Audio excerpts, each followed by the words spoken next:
Don't touch that dial. You're tuned in to the Dread Podcast Network. Welcome to Development Hell.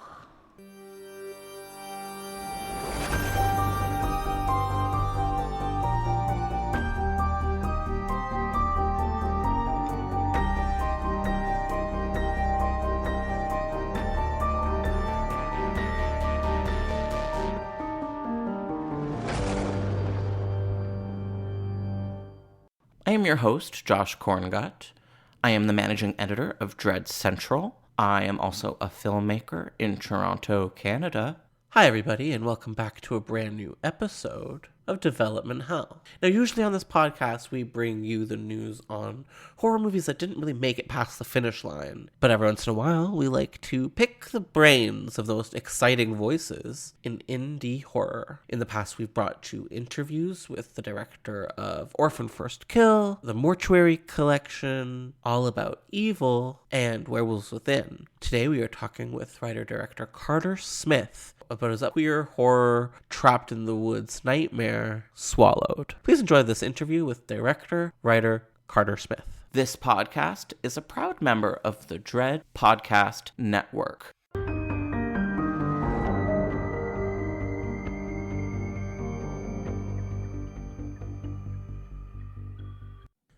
Hi there, and welcome to a brand new episode of Development Hell. Today we are joined by filmmaker Carter Smith, known for directing The Ruins and Jamie Marks' Dead. But today he is joining us to talk about his new queer horror film, Swallowed. Carter Smith, before we get into it, can you introduce yourself to the Development Hell audience? Yes, my name is Carter, and I am here with a queer horror film as a queer horror filmmaker.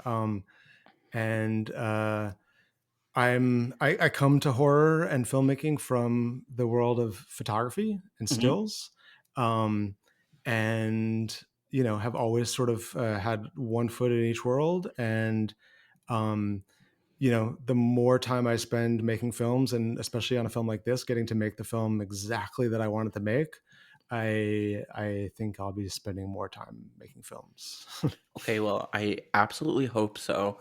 It's a little off base, but I have to say, when I was younger and I saw The Ruins for the first time, really messed me up. It was one of the more disgusting, horrifying things I'd ever seen, and I don't know if I'm totally okay. Do people tell you that a lot? People are often very affected and disturbed by it, either by the graphicness of the cutting off of the legs, but actually even more so the idea of something moving inside your body and sort of something that's in there that's alive that you need to get out is something that's horrific and terrifying and affects people in so many dark and disturbing ways. Interesting that you would phrase it like that, because I would say that kind of sounds a little bit of like your new film. There are some parallels for sure. Definitely. How would you describe this new release to people that maybe aren't familiar just yet? So Swallowed is it's a story about two childhood best friends who have grown up in small town Maine, and one of them is moving to LA to test his fate as a gay porn star. His straight best friend has decided to send him off to LA with a pocket full of cash. All they have to do is deliver a package over the border into Canada. And of course, this being a movie like it is, like everything that can go wrong does go wrong. And it sort of devolves into this sort of backwoods body horror thriller, sort of messed up crime movie. Yeah, not for the faint of heart, that is for certain. I'm just wondering, where did this idea come from? This film, this came from me sitting down to write a script that I knew that I could go out and make with some friends and not have to sort of wait around for for financing or for, development notes, or I'd spent a lot of time developing stuff over the years and having it fall apart for one reason or another, either because like the proper casting didn't fall into place, or, it wasn't horror enough, or it was too queer, or it was, for there were so many reasons. And I was like, I just want to make something that I can like. At this point, like I've made movies, I've made several movies, and I know how to do it. And there's no reason for me to not go out and make exactly the movie that I want to make. Mm-hmm. Like, even if it's at this, sort of micro budget level. Um, Mm-hmm. and the cabin that we shot at is a cabin that my dad built as a fishing and hunting cabin in northern Maine. So like when I sat down to write, I was like, okay, what do I have? I have this cabin. I was like, I have a white Jeep, which is the car that I drive, and which makes an appearance in the film. Like I kind of made sure that all of the elements of the film were things that I sort of had access to, if that makes Mm-hmm. sense. Yeah, it does. Usually this podcast is about horror films that never escaped development hell, Yeah. and it sounds like you've had a couple of Oh my those God, I under your have so belt. many of them. And this was finally the one that I was like, okay, I'm not going to let this one die in this drawer. Cause there's no shortage of films of mine that I've written or developed that just have never seen the light of day for one reason or the other. Before we get into Swallowed in more detail, I'm wondering, out of all of the films that have sort of, didn't survive development hell, what was the one that broke your heart the most? It was probably Troll, which is it's a film that I adapted from a novel by Johanna Sinisalo, and it's about a photographer living in Iceland who finds an injured, abandoned baby troll and takes it in and starts to nurse it back to health and develops a really increasingly twisted relationship with it. And it's like a Oh, troll, like an animal kind of uh-huh. thing. And Yeah. it was the film that I wanted to make after my short film Bug Crush was at Sundance. Like Hmm. that was the film that I was like, this is my project. And everyone just kind of looked at me like with this blank expression, like, a troll and there's a weird physical intimacy between the troll and like I don't know about this. And like the troll was there was like 650 visual effects shots, and this was like 15 years ago, so Hmm. it was definitely before its time in terms of the technology of how to do it. Hmm. But that's the one I'm the saddest about. I would love it if it somehow came back around and you know ended up being able to be made. Do you have any hope in your heart, or is it I time have never to given move up hope on forward? Troll. No, Okay. never. I mean, I optioned it myself, and the option lapsed. So, I would have to get the option back again. But like, I have never given up hope that Troll will someday see the light of the inside of cinemas. Are we allowed to know who you have in mind for that essential lead role? I mean, so many people over the years, like half of the people that I had in mind had like aged out, like they're no longer in their 20s, even like, Whoa. because this was like 2006 was when I wanted to make it, Yeah. 2007, Yeah. or yeah. So it was, so like a lot of them, like, I had talked to Jamie Dornan about it Shit. before, way before, you know, um, Hmm. he was someone that I knew from fashion, and it could be any number of, Hmm. um, beguiling young men. Wow. I really hope we get to see that one day. Yeah. Um, I love how queer Swallowed is, as Yes. a queer person in horror myself. And I always hear from the shadowy overlords that produce films that it's often difficult to get a queer film made because, well, selling it overseas is difficult. There's so much homophobia in the different markets all over this world. Hmm. Have you found that to be true? What's been your experience trying to create queer films over the years? I mean, I think that there's certainly like, there's a lot of Asian countries which, you can't sort of explore things that sort of fall into the realm of queer anything. I don't know. I think that with this specific film, um, the question has been more like, is it a horror movie, like a full on like horror? And Hmm. like Swallowed is I mean, it's horrific. There's horrible things that happen, but it's as much sort of a backwoods crime thriller as it is anything. And Hmm. so for someone looking to program something like, The Sadness, or like a true gut punch horror, like it doesn't necessarily check that box in a Hmm. way. um Yeah.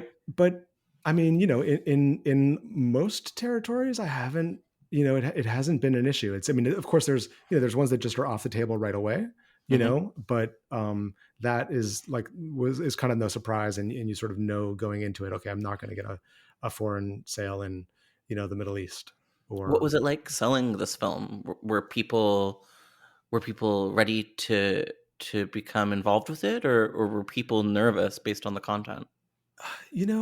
it was interesting because I'd finished the script and I took it around to a bunch of different people looking for financing, and sort of universally the response was, "Oh, we really like this script. Why don't you bring it to us when it's finished? And then we'll take a look at the finished film." And, it was just kind of one of those things of like, we're not even looking for that much money. Like Mm-hmm. and I don't necessarily know if that's because of the queer content. I Mm-hmm. mean, maybe I'm naive. I don't think so, but I think that, maybe it was just, it's such a execution dependent film.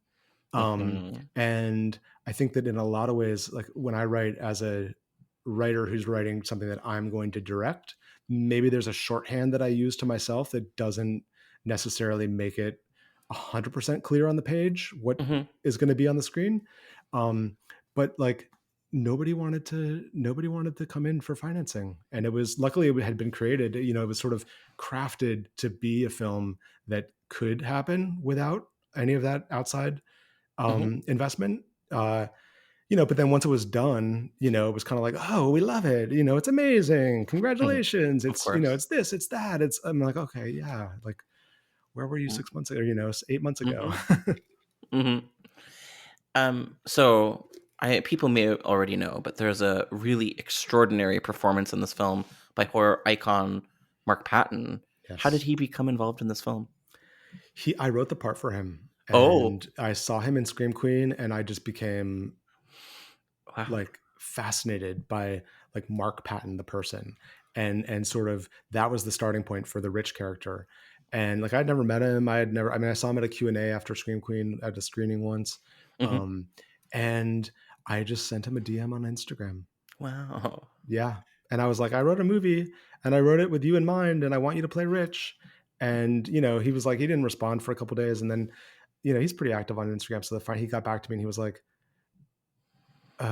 wait, what? He sort of didn't believe me, and it took a little bit of convincing, like that I was actually a real filmmaker with a real film that was going to actually happen. And yeah, it was a DM on Instagram. Wow. Yeah, So what was it like getting him on set and working with him?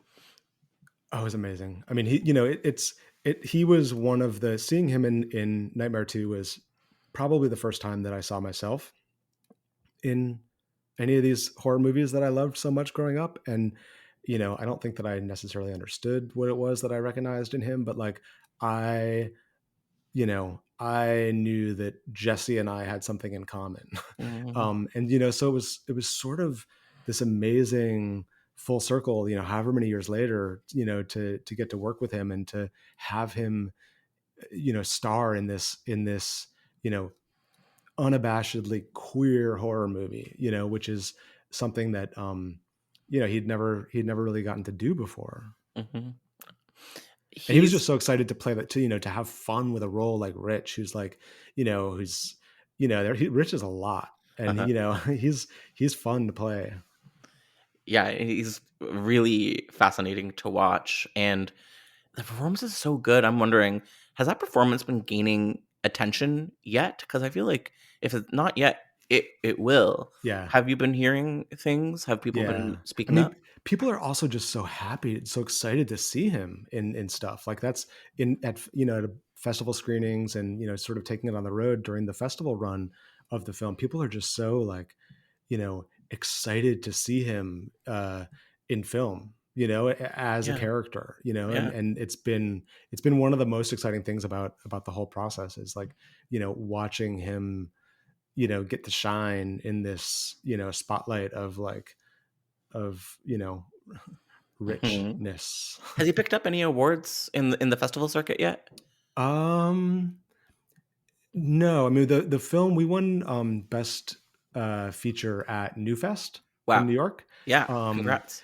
Thank you. Yeah, it was that was fun because it was like we played a lot of horror festivals, Okay. and that was one of the first queer festivals that we played. So it was Hmm. nice to like put it in instead of like taking it to a horror fest where like it was going to be a mixed group. Like it was Hmm. nice to bring it to a queer festival where it was like, okay, these people are here and they are 100% on board. I mean, maybe not for the horror of it all, but like, you know, all of the gayness and the nudity and the Hmm. all of that business was, cheered Yeah. enthusiastically. I know that Mark's health has been a concern lately. I'm wondering, Yeah. have you been in touch with him Yeah, recently? every day. Yeah, Every I day. talk to him. I mean, we message back and forth, checking in, and yeah, I mean, he's doing better. He's doing, he's a strong guy, and he's finally slowed down to the point that he needs to in order to like rest and Hmm. like sort of recharge because he just goes and goes and goes and goes. He will sign every autograph for every single person that wants one, for hours after he's meant to be somewhere if there are still people that want it. So I think that it's been eye-opening for him, but then also kind of a good thing that he gets to like slow down and not feel guilty about it and just sort of take the time that he needs. You mentioned Nightmare 2 being really important to you when you were younger. Yeah. What are some of the other touchstones of horror from your youth that were just like super important in your horror upbringing? um Probably The Brood Wow. was one of the Not real the first. surprising. Yeah, that was one of the first times, and I was way too young when I saw it, Oh. but it was one of the first times that a film was like both horrific and beautiful to Hmm. me. Because there's something about The Brood, like the way that it's photographed, and like the office, that doctor's office is like so chic, and like the clothing is kind of amazing, and like there's that weird yellow and green kitchen, and it was like just aesthetically, it was interesting in a way that horror films hadn't been. Okay. Um, Would you say you've always had a connection with body horror specifically, or is this all yeah, okay? but I think that I mean always body horror, but I think that part of that is like growing up queer in the sort of 80s and being scared to death of sex and your Yeah. body, and like bodies turning on you was like the worst case scenario, and we were sort of taught to you know investigate every splotch, and it was like there's this weird sort of um fear associated with bodies, which I coming of age and kind of like being a teenager in that time was kind of confusing, and sort of left me deeply conflicted in a Hmm. lot of ways. I understand that completely. Yeah. I guess my last question for you today is, what's the horror movie that really freaked you out the most growing up? That really like got you? Is there one or two? Like that freaked me out. Like, I mean, The Brood Mhm. obviously, was one of those films. I mean, I think that I don't know, one that freaked like when I think about the films that like affected me. Mhm. A lot of the stuff that I was watching when I was growing up was Mhm. just like the standard slasher. Sort of Friday the 13th, Halloween's, Mhm. nightmares, like all that stuff, and like as fun as all of that is, it wasn't necessarily it didn't work like a punch to the gut in the way that I like a horror film to work now, if that makes sense. Mhm. That Has like yeah. those films they just didn't operate in that way. Has a film in recent memory punched you in the gut? I'm a huge fan of this movie, The Untamed. I haven't seen it. Oh no, yeah, you No. should see it.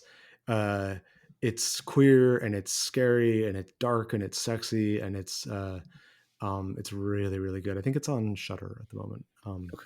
But that is one that like I like films that are beautiful and that are horrific and that kind of succeed in on sort of multiple parallel uh, tracks. Well, I'll have to check that one out. Yeah, And you should check it out. It's really good and really dark and weird. And also The Outwaters, oh which yeah. I know just comes out like right around now, but like that is like I saw that at like an online festival screening, and Mhm. I was blown away. I was like, that movie hasn't made me feel this in a very long time. Well, thank you so much for chatting with me on Development Hell. I really appreciate it. Yeah, And the thanks for movie having me. was great.